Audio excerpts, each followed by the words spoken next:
Aquí, en Fabulosa 88.9. Estamos de vuelta y le traemos una historia. Si nos sigue constantemente se dará cuenta que anunciamos ese proyecto que el gobierno de Bernardo Arévalo tiene para facilitar el retorno de operadores, jueces, magistrados, periodistas, activistas de derechos humanos que debieron salir durante los últimos 4 años. ¿Cómo se encuentran ellos y cómo desean volver? Esas historias las está siguiendo Henry Bean. Hoy nos trae este relato. Es una testigo, por cierto, una testigo que declaró sobre hechos o indicios de una corrupción mayor en el Instituto de la Víctima. ¿Qué ha pasado con ella? ¿Por qué debió salir? ¿Y cuánto desea volver? Eso nos lo cuenta Henry Bean en este reporte. Vamos a entrevistar a Marco Garavito, que me parece que ya está con nosotros, y le doy la bienvenida y le pido que juntos escuchemos con atención esta historia. El informe de Henry Bean, reportero con criterio. Mi nombre es Evelyn Vega. Tengo 37 años y hace 4 meses fui desterrada por persecución política de mi antigua jefa Alejandra Carrillo, directora del Instituto de la Víctima. Salió en octubre, un sábado por la noche, y ella lo tiene muy presente. Es una de los casi 100 guatemaltecos desterrados por persecución, después de testificar en casos anticorrupción. Creo que ha sido lo más duro que nos ha tocado pasar. Estas personas piensan que la venganza es con uno y no se dan cuenta los daños colaterales que le causan a la familia o a los hijos. El desprendimiento de mi familia y el todo, como le decía, es doloroso, pero más doloroso era el que yo me sentía como que si ella se hubiera quedado con mi vida entera. Se refiere a su antigua jefa, quien presentó 4 denuncias en su contra. 3 investigaciones siguen su curso, mientras que una fue desestimada. Su pasaporte al exilio. Relató que un grupo de políticos y Carrillo manipularon la elección de Cortes en 2019. También testificó en al menos 100 puestos de trabajo del Instituto de la Víctima, que fueron apartados para políticos y magistrados. El Ministerio Público no respondió sobre los avances de estos casos. Después de declarar, Vega fue despedida. Mi hija, sus últimos 2 años, ha estudiado gracias al apoyo de mi hermano y de una prima hermana que tengo. Gracias a ellos, ella ha podido sacar su tercero y cuarto año, ¿verdad? Porque como le decía, a mí me cerró las puertas en el tema laboral. A medida que colaboraba con las investigaciones, empezó el acoso. Una mañana de julio de 2021 colgaron mantas con mensajes difamatorios en 2 pasarelas de la ciudad. Luego vino el hostigamiento digital y más tarde una amenaza de muerte, la cual denunció, pero la averiguación no prosperó. Más tarde empezó a recibir citaciones legales. Incluso las magistradas de la Corte Suprema de Justicia, Silvia Valdés y Vitalina Orellana, acompañaron las denuncias. El detonante para exiliarse asegura que fue enterarse de que Carrillo y Valdés presionaban para que la encarcelaran. Y ella lo que quiere verme es de lo peor, pues, o sea, yo incluso veo un oficio que manda el abogado y ella presiona a la misma auxiliar fiscal que lleva mi caso y le pide la prisión preventiva. Con criterio solicitó entrevista con Carrillo, pero David Aragón, comunicador de la institución, respondió que no podía atender. Vega y su hija de 11 años están refugiadas en un país de la región y, como otros exiliados, recibió auxilio de organizaciones de derechos humanos. Las formas de sobrevivir en el destierro son distintas, desde emigrar sin documentos hasta solicitar asilo, señala Jorge Santos, director de UDFEUA, también exiliado. Donde los estados, al momento de aceptar a una persona en el refugio político, hay toda una, no son todos los países, pero hay procesos de inserción de las personas que solicitan y a las cuales les son otorgados estos refugios. Y entonces esa inserción a la vida cotidiana de esas sociedades pues tiene que ver con asuntos idiomáticos, laborales, educacionales, de vivienda, y tiene una temporalidad hasta que la persona logra sostener efectivamente sus esfuerzos de carácter personal. Las organizaciones que asisten reportan que 44% no perciben ingresos, mientras que otros hacen teletrabajo para Guatemala. Vega. El no poder tener una vida con mi trabajo, el poder darle cosas a mi hija que antes le daba, eso es lo que realmente me me mata, ¿verdad? La testigo convive con otros guatemaltecos y participa en actividades académicas, deportivas. Además, recibe terapias psicológicas. Cómo han dañado psicológicamente a mi hija, esta persona que dirige un instituto de la víctima, donde este momento es mi victimaria, es nuestra victimaria. Estos días logró que su hija recibiera clases a distancia. Carrillo fue designada en la lista Engel, señalada de socavar instituciones democráticas. Se desconoce del avance de las investigaciones por sospechas de corrupción en el Instituto de la Víctima. El Ministerio Público no responde sobre estos casos. Por las notas de prensa que revelaron estos casos, el Ministerio Público citó a distintos periodistas. Vega espera el retorno y a la vez le aflige. Espera recuperar su vida, volver sin riesgos y conseguir un empleo. La red Rompe el Miedo Guatemala, que monitorea la vida de los exiliados guatemaltecos, identifica que el 49% de la persecución penal proviene de actores políticos y agentes públicos. Al menos 100 salieron del país, 14% son activistas, 44% periodistas y 42% funcionarios o colaboradores de la justicia, como Vega. Los exiliados empezaron a registrarse en 2021, pero incrementaron en 2023. Al 33% se le ha validado asilo político. Henry Bean, Radio con Criterio. La historia de Evelyn Vega arranca diciendo 37 años, es la persona que asistía a Alejandra Carrillo hasta que empieza a colaborar con la justicia, y ya ven ustedes que esa colaboración ha valido incluso que dos magistradas de Corte Suprema de Justicia se adhieran a una denuncia y finalmente pues su salida del país. Le damos la bienvenida a Marco Garavito, él es director de la Liga de Higiene Mental. Marco Garavito, te preguntarás ¿y por qué a mí? ¿Por qué en esta entrevista? Porque con Criterio está siguiendo ese proceso de retorno que se ha propuesto el gobierno de Bernardo Arévalo, y porque estamos convencidos de que hemos hablado durante este tiempo de 26 exiliados, 55 exiliados, 85, hoy decimos casi 100 exiliados, pero poco sabemos de la vida de cada uno de ellos, y lo que queremos presentarle a la audiencia es ¿qué pasa en la vida de las personas cuando salen? Intentamos entrevistar a los representantes de las organizaciones de derechos humanos que les han asistido, pero no fue posible concretar los contactos en ese momento, pero sabemos que tú tienes vasta experiencia en ello, y por eso te damos la bienvenida y te agradecemos mucho. Bienvenido a Con Criterio. Gracias Claudia, buen día para ustedes. Sí, efectivamente, este es un tema lamentablemente viejo en este país, ¿verdad? Estas oleadas necesarias para preservar la vida y la seguridad de nuestra gente no es una cosa que es nueva, lamentablemente, ¿no? Y es una de las grandes tragedias humanas. Nos ha tocado acompañar, como yo te diría, también vivir estos fenómenos en el pasado, y efectivamente el impacto que tiene en la parte humana y social de las personas y sus familias es terrible, es muy fuerte. Me parece que demasiado fuerte para la atención que normalmente le damos a este fenómeno, ya, porque uno dice, bueno, se exilió, se fue, se salió, qué sé yo, y está seguro. No es así. Es decir, las vicisitudes que se pasan en una salida intempestiva, porque recordemos que esto que se define como exilio tiene dos grandes rutas, ¿no? El exilio voluntario, como sucede con los migrantes, ¿verdad? Ese es un exilio económico de un Estado que no le resuelve, pero ese exilio económico de los migrantes, de los miles y miles, es algo que se va pensando, que se va de alguna manera planeando. Pero cuando el exilio obedece a razones políticas como estas que estamos hablando, son intempestivas. Y una de las cosas que más dañan la seguridad humana es la incertidumbre y la premura, la no planificación de lo que ocurre, ¿verdad? Y eso tiene impactos muy, muy fuertes que estas personas están viviendo. Yo debo decir, nos ha tocado acompañar por vía virtual atenciones psicológicas a exiliados políticos en esta etapa, y efectivamente esto que estás diciendo es el reflejo tenue, diría yo, de una tragedia humana que normalmente no es atendida.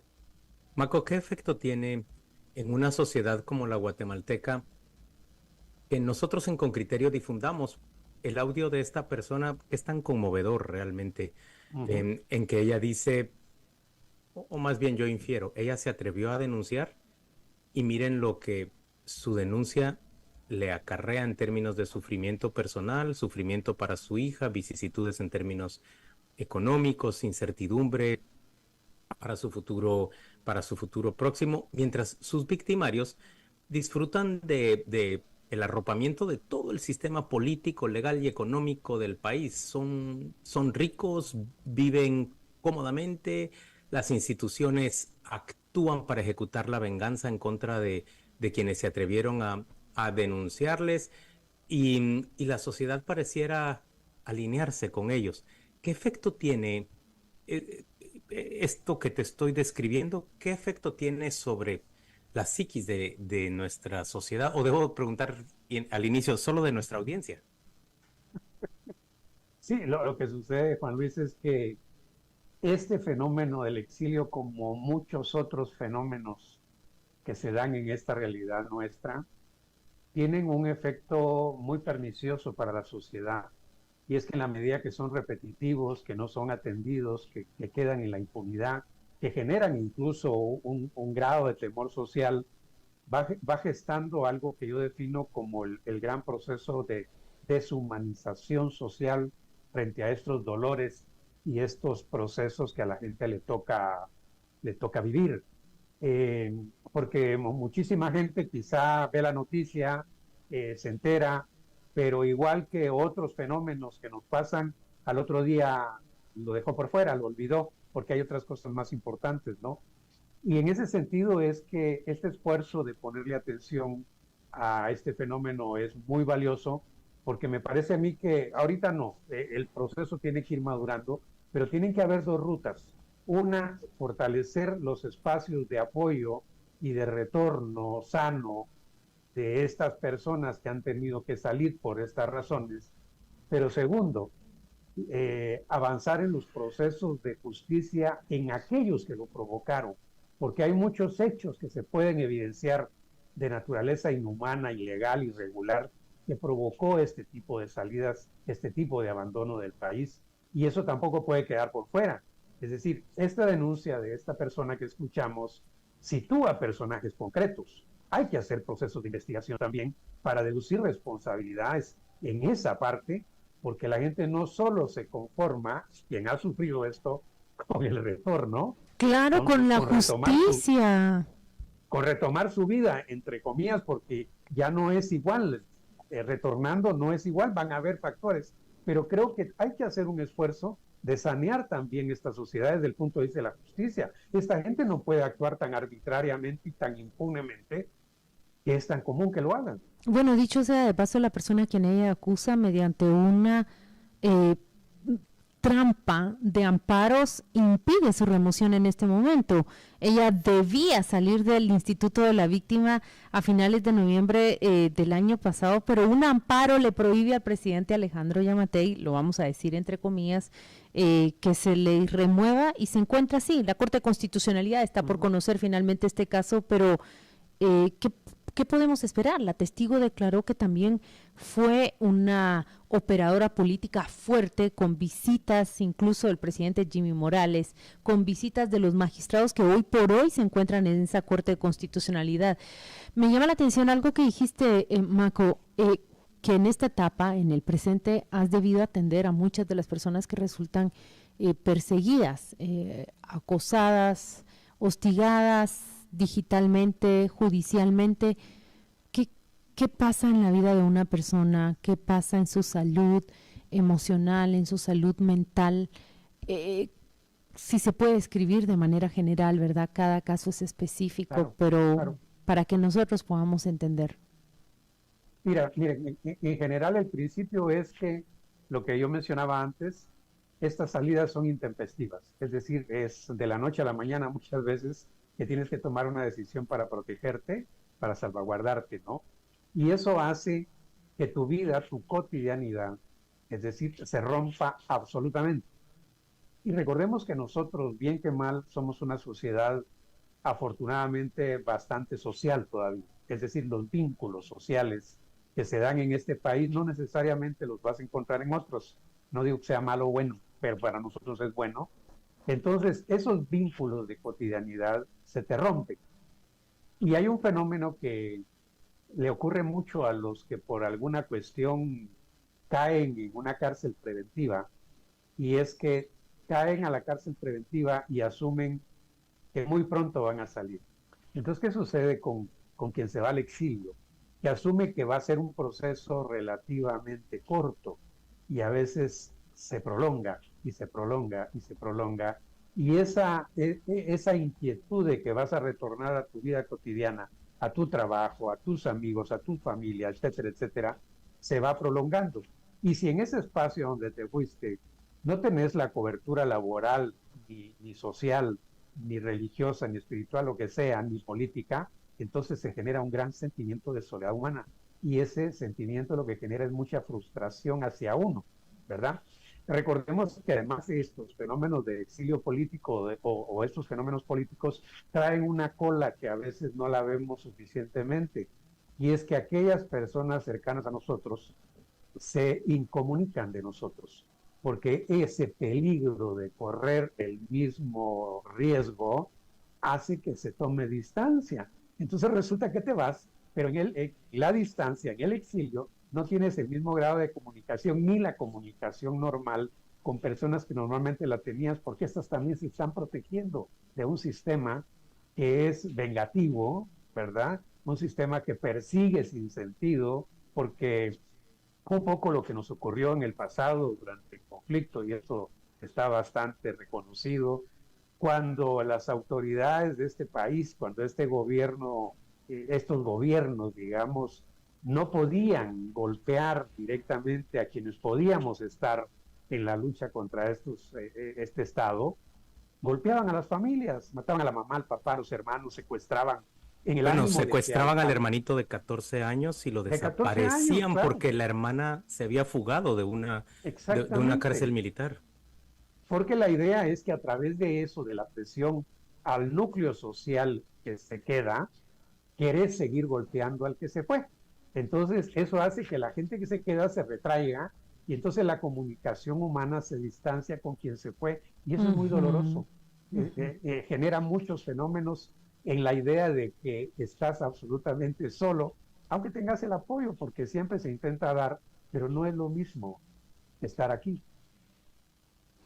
Maco, como sociedad, a ver, te está hablando de una persona que está afuera, claro, por las mismas circunstancias o semejantes a las de esta mujer que fue citada en la nota de Henry Bean, pero en mi familia hay 3 generaciones, mis abuelos maternos, mi propio padre y ahora yo. 3 generaciones consecutivas han debido salir al exilio por un periodo relativamente breve, si 3 o 4 años se pueden considerar así.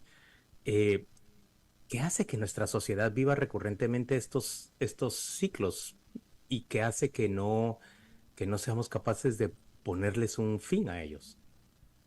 Porque finalmente este fenómeno, Juan Luis, obedece al tipo de Estado que tenemos.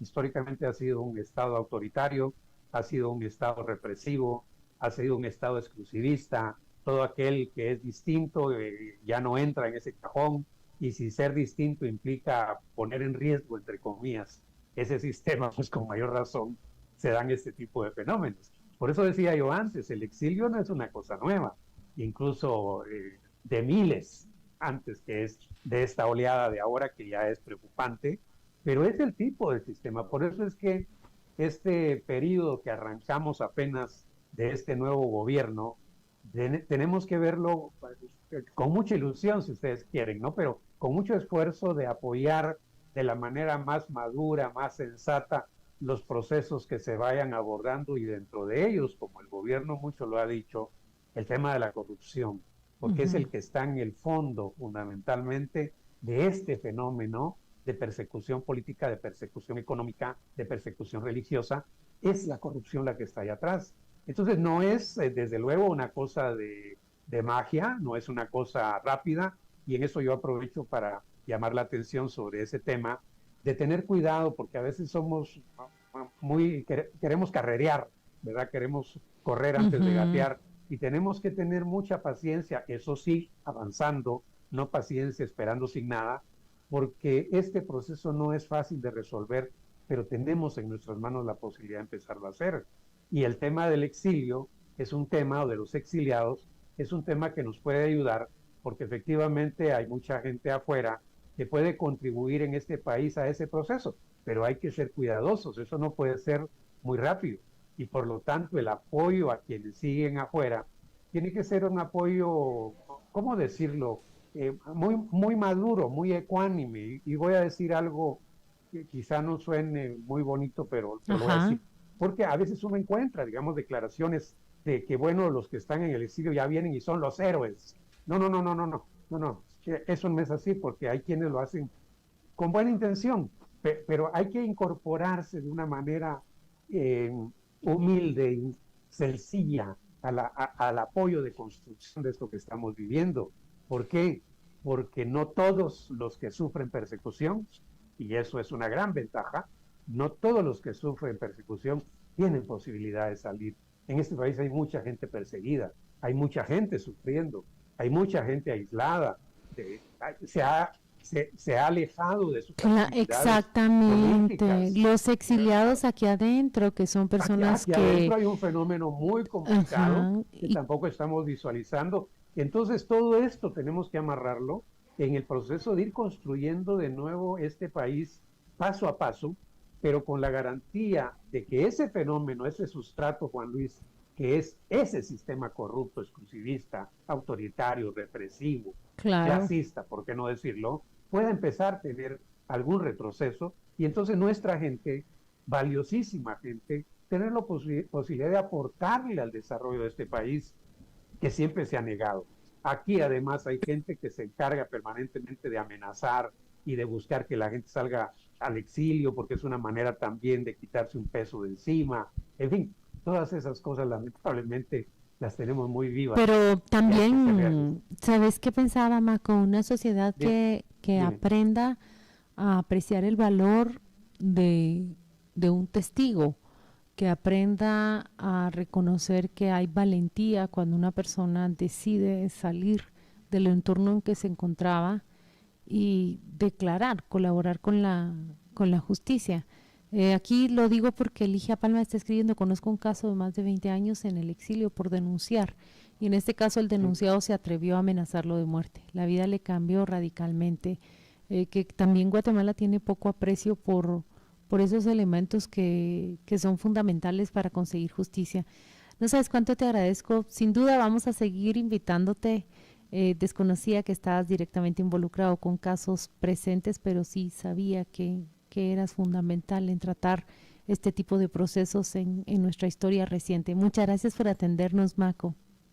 No, a ustedes, y con la seguridad y la garantía de que tenemos que ir para adelante. Gracias. Mucha suerte. No hay que perderlo, y un abrazo, Juan Luis, hasta allá afuera. Esperamos verte pronto por acá. Así va a ser. Feliz semana. Ok, hasta luego.